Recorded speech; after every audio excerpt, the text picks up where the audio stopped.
திருக்குறளை கையில் எடுத்து தினம் தினம் தான் படித்து, திருக்குறளை கையில் எடுத்து தினம் தினம் தான் படித்து, மனதில் பதித்தாலே போதும்.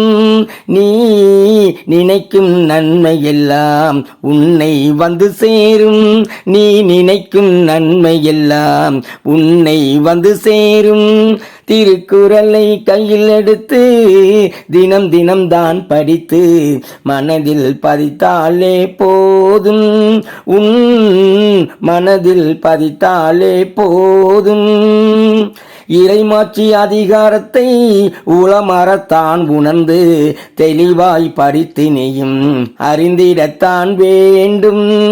இறைமாட்சி அதிகாரத்தை உளமறத்தான் உணர்ந்து தெளிவாய் படித்தினையும் அறிந்திடத்தான் வேண்டும். பொருளை அறிந்திடத்தான் வேண்டும்.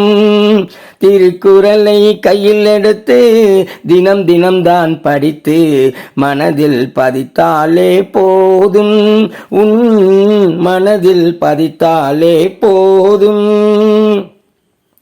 இயற்றலும் ஈட்டலும் காத்தலும் காத்த வகுத்தலும் வல்லதரசு என்று குறள்தான் சொல்லியிருக்கு.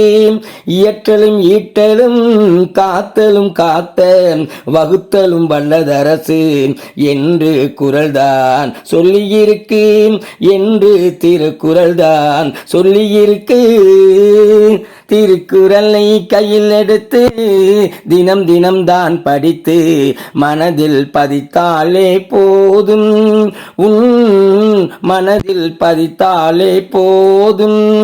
மக்கள் மகிழ்வுடன் வாழ்ந்திடவே தலைவன் ஆட்சி செய்யும் முறையும் அதனை எல்லோரும் போற்றுவதை சிறப்பாய் அதுதான் சொல்லியிருக்கு.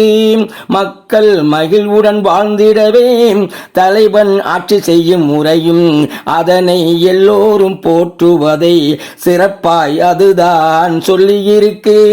மிகவும் சிறப்பாய் அதுதான் சொல்லியிருக்கு. திருக்குறளை கையில் எடுத்து தினம் தினம் தான் படித்து, மனதில் பதித்தாலே போதும். உன் மனதில் பதித்தாலே போதும்.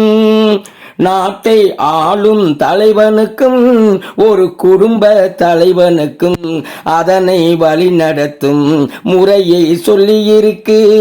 நாட்டை ஆளும் தலைவனுக்கும் ஒரு குடும்ப தலைவனுக்கும் அதனை வழிநடத்தும் முறையை சொல்லியிருக்கு. அதுதான் முறையை சொல்லியிருக்கு. திருக்குறளை கையில் எடுத்து தினம் தினம் தான் படித்து, மனதில் பதித்தாலே போதும். நீ நினைக்கும் நன்மை எல்லாம் உன்னை வந்து சேரும். நீ நினைக்கும் நன்மை எல்லாம் உன்னை வந்து சேரும். திருக்குறளை கையில் எடுத்து தினம் தினம் தான் படித்து, மனதில் பதித்தாலே போதும். உன் மனதில் பதித்தாலே போதும்.